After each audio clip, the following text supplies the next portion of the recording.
दोस्तों इन वीडियोस को ध्यान से देखिए, जहां ये आक्रोशित नदियां बाढ़ के पानी से पूरे इलाके को डुबा चुकी हैं। इस साल इसी तरह के हालात असम, अरुणाचल प्रदेश, सिक्किम और उत्तर प्रदेश समेत देश के कई राज्यों में देखने को मिले हैं, जिन्हें देखकर ये साफ है कि कैसे unexpected monsoon, poor drainage system और क्लाइमेट चेंज जैसी कई फैक्टर्स एक साथ मिलकर इस साल देश के कई राज्यों को जलमग्न कर रहे हैं। लेकिन इन सबसे दूर अगर हम देश की राजधानी दिल्ली पर नजर डालें तो हमें यहाँ एक बिल्कुल अलग तस्वीर दिखाई पड़ती है, जहाँ लोग पानी की कमी के चलते वाटर टैंकर्स के पीछे दौड़ने को मजबूर हैं। आलम यह है कि दिल्ली के इन इलाकों में कौन पानी पिएगा और कौन नहीं, ये इस बात पर निर्भर करता है कि किसके पास हजारों की भीड़ में धक्का मुक्की करते हुए इन चुनिंदा टैंकर से पानी निकालने का हुनर मौजूद है। जो इस काम में सफल होता है वो अपने और अपनों के लिए पानी लेकर घर जाता है, और जो इस काम में असफल होता है उसे और उसके परिवार को एक और दिन बिना पानी के गुजारना पड़ता है। दिल्ली में टैंकर्स पर चढ़कर पाइप से पानी निकालते इन लोगों को देखकर हमें बचपन में पढ़ाई उस थर्स्टी क्रो की कहानी याद आ जाती है, जो पानी पीने के लिए एक एक पत्थर मटके में डालता है। कुछ वैसे ही आज ये दिल्ली वासी टैंकर्स में पाइप डाल रहे हैं। ऐसे में सवाल ये है कि आखिर देश की राजधानी और उसके आसपास का रीजन पानी के लिए क्यों तरस रहा है। दिल्ली सरकार की लीडर आतिशी मारलेना की माने तो दिल्ली के पानी का बड़ा हिस्सा हरियाणा से आता है, लेकिन हरियाणा दिल्ली के हिस्से का पूरा पानी रिलीज नहीं कर रहा है और इसीलिए दिल्ली वालों को वाटर शॉर्टेज का शिकार होना पड़ रहा है। दूसरी तरफ कुछ लोग ग्राउंड वाटर डिप्लीशन को दिल्ली के वाटर क्राइसिस के लिए रिस्पॉन्सिबल मान रहे हैं, और इसी तरह कुछ स्टेक होल्डर्स के हिसाब से दिल्ली की बढ़ती पॉपुलेशन इस वाटर क्राइसिस को जन्म दे रही है। और दोस्तों ये सभी रीजंस अपनी अपनी जगह ठीक भी नजर आते हैं, लेकिन जब हमने इस पूरी समस्या के बारे में थोड़ी डिटेल रिसर्च की तो हमें ये पता चला कि असल कहानी तो इन क्लेम से बहुत ही ज्यादा अलग है, क्योंकि यह एक रीजन ऐसा भी है जो लोकल पॉपुलेशंस को तो दिखता है मगर सरकार और अथॉरिटीज के लिए नजर नहीं आता, या यूं कहें कि सरकार या अथॉरिटीज इस रीजन को देखना ही नहीं चाहती। दोस्तों ये वही रीजन है जिसको कुछ समय पहले आई बॉलीवुड फिल्म फुकरे 3 में भी उजागर किया गया था। लेकिन अगर आप अभी तक इसे समझ नहीं पाए हैं तो हम बात कर रहे हैं टैंकर माफियाज की, जो अपने बिजनेस की आड़ में दिल्ली की पाइपलाइन से पानी चूसकर इसे अंदर से खोखला बना रहे हैं। ये दिल्ली में मौजूद वो गैंग है जो अपने वास्ट नेटवर्क, मनी और बाहुबल की मदद से हर दिन, हर घड़ी और हर पल धरती की कोख से बेहिसाब पानी चुरा रही है। और दोस्तों फिर इस चुराए हुए पानी को दिल्ली की जनता को मनमाने दाम पर बेचा जा रहा है, और दिल्ली की जनता के पास इसे खरीदने के अलावा कोई और चारा भी नहीं है, क्योंकि अब तक सरकार ने इन टैंकर माफियाज के खिलाफ कोई सख्त कदम भी नहीं उठाया है और ना ही कोई ठोस कार्रवाई की है। इसीलिए इन टैंकर माफियाज का मनोबल दिन ब दिन बढ़ता जा रहा है, लेकिन सरकार और माफियाज के इस खेल के बीच पिस रही है दिल्ली की जनता। तो आइए इस वीडियो में हम दिल्ली के इन्हीं टैंकर माफियाज का पर्दाफाश करते हैं और जानते हैं कि कैसे ये ना सिर्फ दिल्ली के गर्भ से पानी निकाल रहे हैं बल्कि दिल्ली की जनता का खून भी चूस रहे हैं। Tanker mafias. दोस्तों टैंकर माफियाज के इस खेल को समझने के लिए हमें सबसे पहले ये समझना होगा कि आखिर दिल्ली को पानी मिलता कहाँ से है। दोस्तों दिल्ली और दिल्ली वालों के लिए वाटर के 4 मेन सोर्सेज हैं, जहां पहला सोर्स 2 मेजर वाटर चैनल्स है जो रावी, ब्यास और यमुना रिवर के पानी को दिल्ली में लाता है। दरअसल हरियाणा से दिल्ली में 2 वाटर चैनल्स एंटर करते हैं, जिसमें से एक का नाम CLC यानी कैरियर लिंक चैनल और दूसरे का नाम DSP यानी दिल्ली सब ब्रांच है। ये दोनों वाटर चैनल्स इन रिवर्स का पानी लेकर हरियाणा के थ्रू दिल्ली तक पहुंचते हैं। इनमें से CLC जहां दिल्ली को उसकी जरूरत का लगभग 39% वाटर सप्लाई करता है, वहीं दिल्ली में DSP के जरिए 18% पानी सप्लाई होता है। वॉल्यूम में देखें तो ये चैनल्स कुल मिलाकर 613 MGD यानी 613 million gallons per day water supply करते हैं, मगर आम आदमी पार्टी की लीडर आतिशी मारलेना ये क्लेम करती हैं कि इन सोर्सेज से दिल्ली को सिर्फ 513 MGD पानी ही मिल रहा है, यानी करेंटली इन दोनों वाटर चैनल से रोज 100 MGD पानी कम आ रहा है। अब इतने पानी का इम्पैक्ट आप इस डेटा में भी समझ सकते हैं कि 1 MGD पानी को 28,000 लोग यूज करते हैं, यानी 100 MGD पानी ना मिलने का मतलब है कि दिल्ली के 28 लाख लोगों को पानी नहीं मिल पाएगा। यही कारण है कि आतिशी मारलेना इस मुद्दे के अगेंस्ट कई दफा हंगर स्ट्राइक्स पर भी बैठी हैं। लेकिन आखिर ये पानी दिल्ली को मिल क्यों नहीं रहा है? आतिशी मारलेना के हिसाब से इसकी वजह है दिल्ली का पड़ोसी राज्य और वहां की हरियाणा सरकार, जो अपने मनमाने अंदाज में इस पानी को रिलीज नहीं कर रही है। हरियाणा सरकार के इस स्टेप के खिलाफ आम आदमी पार्टी कोर्ट का रुख भी कर चुकी है, जहां पर कोर्ट ने हरियाणा को और हिमाचल प्रदेश को पानी रिलीज करने का आदेश दिया था। असल में हिमाचल प्रदेश से रावी नदी के जरिए आने वाला पानी भी दिल्ली को हरियाणा के थ्रू ही मिलता है और हरियाणा कभी अपनी जरूरतों का हवाला देते हुए तो कभी मानसून का बहाना बनाकर इस पानी को भी अपने अकॉर्डिंग ही दिल्ली की ओर रिलीज करता है। आलम यह है कि कोर्ट के इस आदेश के बावजूद भी दिल्ली को पानी नहीं मिला है, जहां हरियाणा गवर्नमेंट इसके लिए 2 रीजंस कोट करती नजर आती है।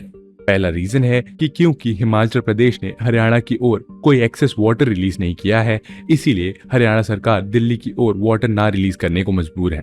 इसी तरह दूसरा और बेहद इंपॉर्टेंट रीजन है दिल्ली गवर्नमेंट द्वारा किया जा रहा वाटर डिस्ट्रीब्यूशन लॉस। दरअसल हरियाणा गवर्नमेंट ने एक क्लेम किया है कि दिल्ली में चल रही वाटर स्कैर्सिटी को दिल्ली ने खुद क्रिएट किया है, क्योंकि वो अब तक अपने डिस्ट्रीब्यूशन लॉसेस को कट डाउन नहीं कर पा रहे हैं। दिल्ली के फाइनेंशियल ईयर 2023-2024 से जुड़े इकोनॉमिक सर्वे के हिसाब से करेंटली स्टेट का टोटल डिस्ट्रीब्यूशन लॉस 52.35% है, जो बहुत ही ज्यादा है, क्योंकि जनरली डेवलपिंग कंट्रीज या वेल डेवलप्ड एरियाज में डिस्ट्रीब्यूशन लॉस अराउंड 10 to 20% ही होता है। और इस वाटर वेस्टेज को लेकर जस्टिस प्रशांत कुमार मिश्रा और पीबी अराले की बेंच ऑलरेडी ये पूछ चुकी है कि जनता सफर कर रही है और इसके विजुअल्स हम न्यूज चैनल्स पर देख रहे हैं, लेकिन आपने वाटर शॉर्टेज को कंट्रोल करने के लिए क्या किया है। अब यहाँ एक बेहद जरूरी सवाल मन में ये आता है कि आखिर दिल्ली जैसी हाईली अर्बनाइज सिटी में वाटर डिस्ट्रीब्यूशन लॉस 50% से ज्यादा क्यों है।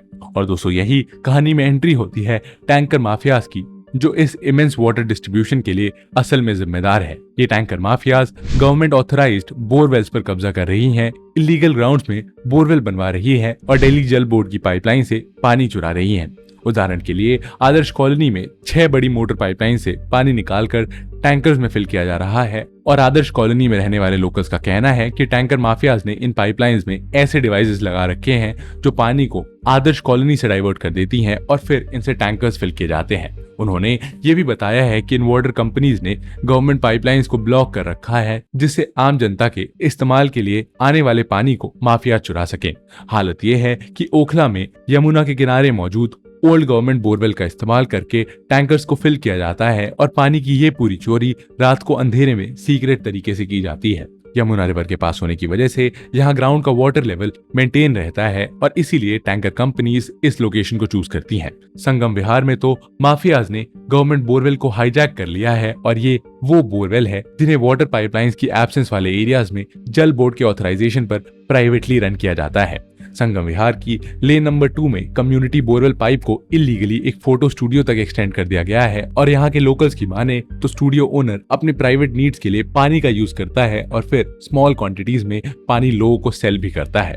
इसके 2 लेन्स आगे एक और गवर्नमेंट बोरवेल को भी इंक्रोच किया गया है और इसके पाइप्स को अटैच करके प्राइवेट टैंकर्स को भरा जाता है, जबकि इसका इस्तेमाल उन गवर्नमेंट टैंकर्स को भरने में किया जाना चाहिए जो संगम विहार को पानी सप्लाई करें और पॉपुलेशन को ग्रेटर कैलाश से आने वाले वाटर टैंकर्स का वेट न करना पड़े। सिर्फ यही नहीं, बहुत सारे प्राइवेट टैंकर्स प्राइवेट बोरवेल्स का इस्तेमाल करके भी पानी भरते हैं और ये गवर्नमेंट वाटर जो रेसिडेंट्स के लिए फ्री में अवेलेबल होना चाहिए, उन्हें ये टैंकर कंपनीज चोरी करके बेचते हैं और स्टेट में वाटर शॉर्टेज के चलते इनका ये बिजनेस तेजी से ग्रो कर रहा है। रिपोर्ट्स के अकॉर्डिंग जिस 4000 लीटर के वाटर टैंकर का कॉस्ट कभी 500 रुपए हुआ करता था, वो वाटर क्राइसिस के चलते 5000 में बिक रहा है। और ये कहानी हर उस मोहल्ले की है जहां पर direct pipe water connection available नहीं है। कई एक्सपर्ट्स ये भी दावा करते हैं कि आज इन टैंकर माफियाज की पकड़ दिल्ली में इतनी मजबूत है कि ये कई इलाकों में टैप वाटर सिस्टम नहीं आने का भी कारण है। दरअसल टैंकर से घरों में पानी पहुंचाने का ये कारोबार हजारों करोड़ का है। ऐसे में इन टैंकर माफियाज को जब ये पता चलता है कि सरकार किसी स्पेसिफिक एरिया में पाइपलाइन से पानी पहुंचाने का प्लान बना रही है, तो ये अपने पैसों के दम पर उन प्रोजेक्ट्स को डिले करवा देते हैं ताकि लोग पानी के लिए इन्हीं माफियाज के रहमों पर आश्रित रहें। इसके अलावा क्योंकि अथॉरिटीज दिल्ली की बढ़ती पॉपुलेशन के अकॉर्डिंग वाटर डिमांड्स को पूरा नहीं कर पा रही है, इसका फायदा भी इन वाटर टैंकर कंपनीज को मिल रहा है। उदाहरण के लिए जून में water supply 888 million gallon per day थी, जबकि इस दौरान actual demand 1290 million gallon per day की थी। ऐसे में सवाल ये है कि आखिर इन टैंकर माफियाज को क्यों नहीं रोका जा रहा है? क्या सरकार ने इन लोगों की इन एक्टिविटीज पर आंख मूंद लिए हैं? दरअसल दोस्तों, इन टैंकर माफियाज के पास पॉलिटिशियन से लेकर पुलिस और दिल्ली जल बोर्ड के लोअर रैंकिंग ऑफिशियल से हायर रैंकिंग ऑफिशियल तक सबका सपोर्ट है और इसीलिए ये लोग धड़ल्ले से इस काले कारोबार को चला रहे हैं। टैंकर माफिया दिल्ली में इतने हावी है कि दिल्ली के लेफ्टिनेंट गवर्नर ने एक रीसेंट लेटर में ये एड्रेस किया है कि आज यमुना से पानी निकालना या हरियाणा में कनाल से पानी डाइवर्ट करने से ज्यादा आसान दिल्ली जल बोर्ड की पाइपलाइन से पानी चुराना है। तो आखिर ऐसे में क्या किया जाए? कैसे टैंकर माफियाज जो दिल्ली पर अपना शिकंजा कसते जा रहे हैं, उनकी गिरफ्त से दिल्ली वासियों को बचाया जाए? How to stop tanker mafias. दोस्तों, ऐसा नहीं है कि दिल्ली में पहले कभी टैंकर माफियाज को रोकने के लिए कोशिश नहीं की गई है, लेकिन अब तक गवर्नमेंट द्वारा किए गए इन एफर्ट्स को बहुत ही लिमिटेड सक्सेस हाथ लगी है। उदाहरण के लिए 2010 में दिल्ली गवर्नमेंट द्वारा एक नोटिफिकेशन इशू किया गया था, जिसमें सभी प्राइवेट बोरवेल ओनर्स को उनकी लोकेशन डिस्क्लोज करने के लिए कहा गया था।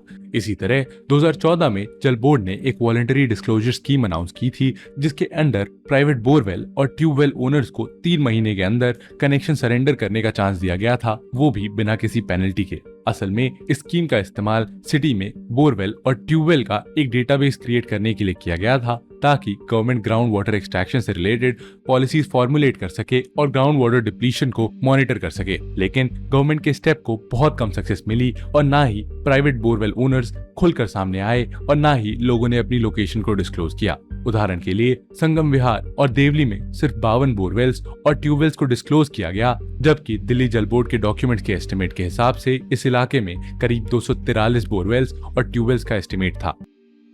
इसके अलावा रेसिडेंट से कंप्लेन मिलने पर वाटर क्राइसिस के दौरान दिल्ली पुलिस ने प्राइवेट टैंकर माफियाज पर क्रैकडाउन करने की कोशिश की और इसमें पुलिस ने यमुना के वेस्टर्न कनाल्स या मुनक कनाल्स के अलोंग फोर्सेस को डिप्लॉय किया, ताकि पानी की चोरी को रोका जा सके। यही नहीं, पुलिस ऑफिशियल्स ने रेसिडेंट्स को टैंकर ऑपरेटर्स के अगेंस्ट एफआईआर करने को भी कहा, लेकिन संगम विहार और देवली पुलिस स्टेशन के ऑफिसर्स क्लेम करते हैं कि इन टैंकर ऑपरेटर्स के अगेंस्ट अभी तक कोई एफआईआर दर्ज नहीं की गई है। इन सब के अलावा दिल्ली की मल्टीपल लोकेलिटीज के लोग प्राइवेट वाटर पाइपलाइंस डलवाने का प्लान कर रहे हैं, ताकि गवर्नमेंट बोरवेल्स को कॉलोनी के साथ डायरेक्टली कनेक्ट किया जा सके। क्योंकि दिल्ली जल बोर्ड की पाइपलाइंस यहाँ मौजूद नहीं है और जहाँ पाइपलाइंस मौजूद हैं वहाँ टैंकर माफियाज पानी की डिमांड को मेंटेन करने के लिए या तो पाइपलाइंस को डैमेज कर देते हैं या फिर उन्हें डाइवर्ट कर देते हैं। तो फिर टैंकर माफियाज को आखिर रोका कैसे जाए?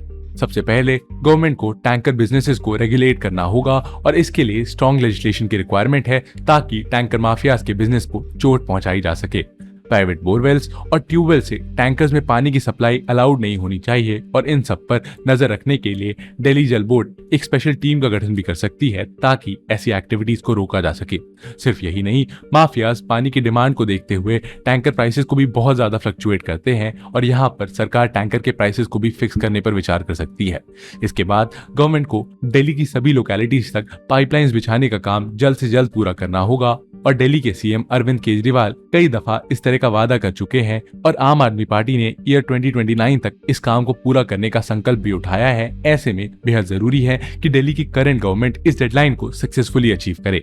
इन सब के अलावा सरकार को यह भी इंश्योर करना चाहिए कि जमीन में मौजूद पाइपलाइंस को कोई डैमेज न कर पाए, ताकि इन पाइपलाइंस के थ्रू बिना किसी लीकेज के दिल्ली की पॉपुलेशन को पानी अवेलेबल कराया जा सके। सिर्फ यही नहीं, दिल्ली गवर्नमेंट को अपने वाटर डिस्ट्रीब्यूशन को भी रिड्यूस करने पर फोकस करना होगा, क्योंकि 53% वाटर डिस्ट्रीब्यूशन के लॉस का मतलब है कि ऑलमोस्ट आधा फ्रेश वाटर वेस्ट हो रहा है, जिसका इस्तेमाल लोकल पॉपुलेशन कर सकती है। इस स्टेप से वाटर की एडिक्वेट अवेलेबिलिटी को इंश्योर किया जा सकता है, जिससे टैंकर बिजनेसेस भी डिस्करेज हों। लेकिन सिर्फ टैंकर माफियाज पर लगाम लगाने या अपने डिस्ट्रीब्यूशन सिस्टम को दुरुस्त करने से यहाँ काम नहीं चलेगा, बल्कि यहाँ दिल्ली सरकार को अपने वाटर क्राइसिस से जुड़े कई और इंपॉर्टेंट प्रॉब्लम्स को भी एड्रेस करना होगा, जो दिल्ली में वाटर क्राइसिस की सिचुएशन को फर्दर इंटेंसिफाई कर रहे हैं। एग्जाम्पल के लिए दिल्ली का ग्राउंड वाटर। दरअसल दोस्तों, दिल्ली अपनी जरूरत का लगभग 13% पानी ग्राउंड वाटर से एक्सट्रैक्ट करता है, लेकिन टैंकर माफियाज के इस गेम की वजह से अनकंट्रोलेबल ग्राउंड वाटर यूसेज और lack of rain water harvesting की वजह से दिल्ली के ग्राउंड वाटर लेवल पर बहुत नेगेटिव इंपैक्ट पड़ा है। सेंट्रल ग्राउंड वाटर बोर्ड के हिसाब से दिल्ली ऑलरेडी अपने 99% ग्राउंड वाटर को एक्सट्रैक्ट कर चुका है और इसमें से 38% सिटी ओवर एक्सप्लॉइट हो चुकी है, वहीं 35% सिटी क्रिटिकल कैटेगरी में आती है। यूनाइटेड नेशंस की एक रिपोर्ट बताती है कि इंडो गैंगेटिक बेसिन्स के कुछ areas already ground water depletion के टिपिंग पॉइंट को पास कर चुके हैं और इस रिपोर्ट में दिल्ली और कुछ नॉर्थ वेस्ट रीजन को ऑलरेडी वार्निंग दी जा चुकी है कि ये रीजन्स ईयर 2025 तक critically endangered ground water availability को फेस करेंगे। इतना ही नहीं, सेंट्रल ग्राउंड वाटर बोर्ड के अकॉर्डिंग सिटी के एनुअल रिचार्ज और available ground water year on year basis पर कम होता जा रहा है और 2023 में दिल्ली का net annual water recharge 0.38 billion cubic metre था, जिसमें से सिर्फ 0.34 बिलियन क्यूबिक मीटर एक्सट्रैक्शन के लिए अवेलेबल था। लेकिन लेटेस्ट डेटा के अकॉर्डिंग वॉल्यूम फर्दर डिक्रीज हो चुका है, जो अपने आप में एक चिंता का विषय है। इसी तरह दिल्ली सरकार को यमुना रिवर के पोल्यूशन को भी एड्रेस करने की जरूरत है और दिल्ली जल बोर्ड अपनी नीड्स को ऑलरेडी फुलफिल करने के लिए यमुना से डायरेक्टली पानी भी लेता है, जो लगभग 4.5% के करीब है। लेकिन यमुना में पोल्यूशन लेवल बहुत ही ज्यादा बढ़ चुका है, जिसकी वजह से पानी भी unsuitable for human consumption and use होता जा रहा है। और इसके अलावा दिल्ली में रेन वाटर हार्वेस्टिंग की कमी, इंडस्ट्रियल वेस्ट पोल्यूशन और लैंड डिग्रेडेशन जैसे इश्यूज भी हैं, जो या तो पानी को खत्म कर रहे हैं या फिर पानी को गंदा कर रहे हैं। इन सभी इश्यूज पर दिल्ली गवर्नमेंट को जल्द से जल्द फोकस करके इन्हें सॉल्व करना होगा। कंक्लूजन दोस्तों, आज दिल्ली जिस क्राइसिस को फेस कर रही है उसके कई कारणों को हमने देखा और जिसे देखकर एक बात साफ हो गई है कि इस प्रॉब्लम के सेंटर में अगर कोई बैठा है तो वो है यहाँ के टैंकर माफियाज, जो इस पूरी सिचुएशन को डिक्टेट और कंट्रोल कर रहे हैं। ऐसे में आप बताइए कि इन टैंकर माफियाज की पकड़ से दिल्ली और दिल्ली वालों को कैसे निजात दिलाई जाए। इसी के साथ दोस्तों हम समाप्त करते हैं अपने इस वीडियो डिस्कशन को। जरूर बताइए आपके ओपिनियन इस पूरे विषय पर कमेंट सेक्शन में और मिलते हैं आपसे ऐसे ही एक और इंटरेस्टिंग और इन्फॉर्मेटिव वीडियो के साथ। तब तक के लिए जय हिंद।